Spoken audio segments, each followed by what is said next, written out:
Things are getting very tense, folks, and it's likely to be an explosive year next year in the Middle East. On the 25th of December this year, Syed Razi Mousavi, a senior advisor to Iran's Islamic Revolutionary Guard Corps in Syria, was killed in a cowardly attack carried out by Israel on Syrian soil in the suburbs of Damascus. On the same day, Iranian President Raisi said Israel will pay the price.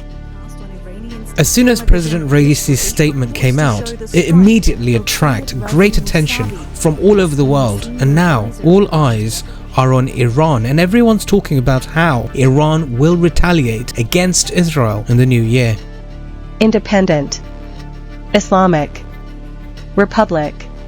If you remember back on the 3rd of January 2020, after Iran's Islamic Revolutionary Guard Corps commander Soleimani was killed by the United States with a Hellfire missile launched by a drone, we saw in the early morning of the 8th of January, Iran launched more than 20 missiles to attack Iraq's al-Assad airbase, which is home to more than 2,000 US troops, and Iran said it caused more than 80 US military casualties. Of course, the United States denied it, and in any case, it's certain that it caused great damage to the facility of the US military.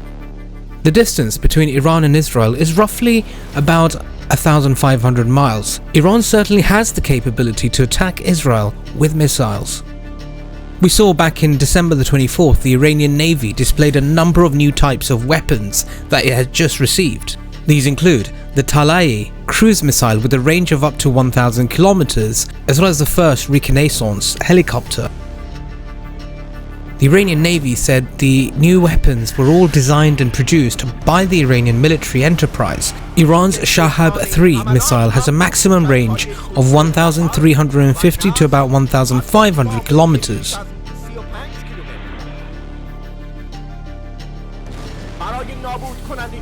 And the Shahab-4 missile has a range of 2,000 kilometers. Iran's Fateh 110 missiles have a range of 2,000 to 2,500 kilometers.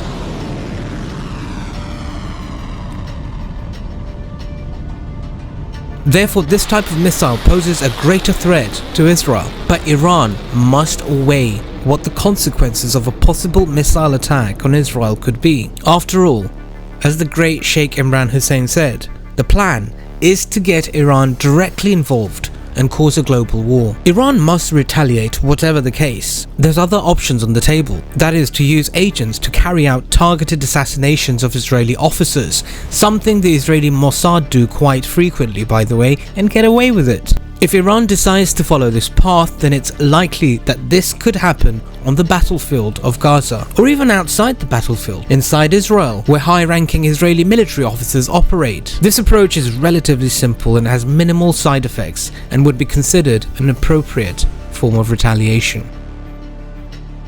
The third way is to openly open up a third battlefield. If the Houthis have opened a second battlefield in the Red Sea, Iran can open a third battlefield in the Arabian Sea. ما اجازه نمیدیم فلان کشتی‌ها از فلان تنگه‌ها عبور کنن. غلط زیادی است. چرا؟ مال همه است. باید همه عبور کنن. باید همه بتونن برن. دریای آزاد مال همه. دریا و هوا باید برای همه ملت آزاد باشه. امنیت کشتیرانی و حمل و نقل دریایی باید برای همه کشورها تامین. امروز آمریکایی‌ها به نفتکشا تعرض میکنن، به باندهای قاچاق دریایی کمک میکنن. این تخلف بزرگ اونهاست. در منطقه ما این کار انجام میگیره. در جاهای دیگر هم کم و بیش اطلاع داریم که انجام میدن.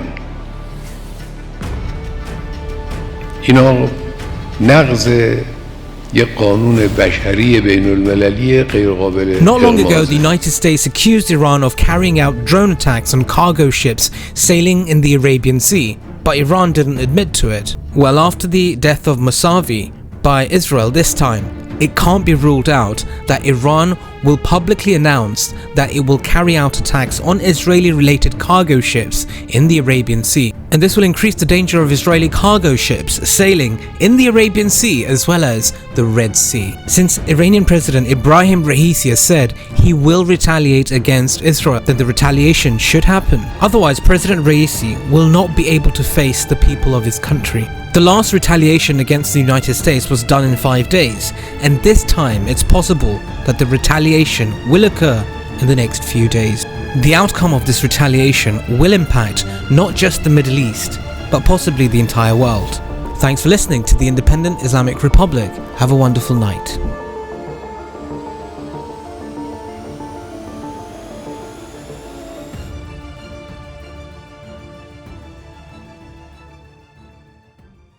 Some people say that America is going to go to war with Iran.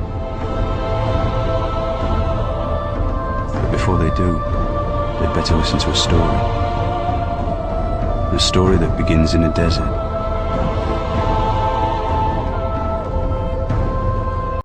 Long ago, Hussein, the grandson of the Prophet Muhammad, was cut to pieces by soldiers of the cruel tyrant Yazid. For Shia Muslims, Hussein became a martyr, the master of martyrs, sacrificing the eternal struggle of free men against oppression. For centuries, the Shia people of Iran had been taught to see the world in terms of this battle, an ancient story that still shapes the way Iranians react to threats from outside.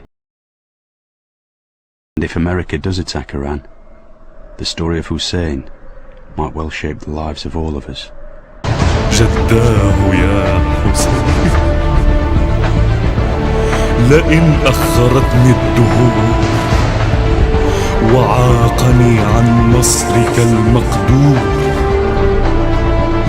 ولم أكن لمن حاربك محاربا ولمن نصب لك العداء مناصبا لأندبنك صباحا ومساء ولأبكين عليك بدلا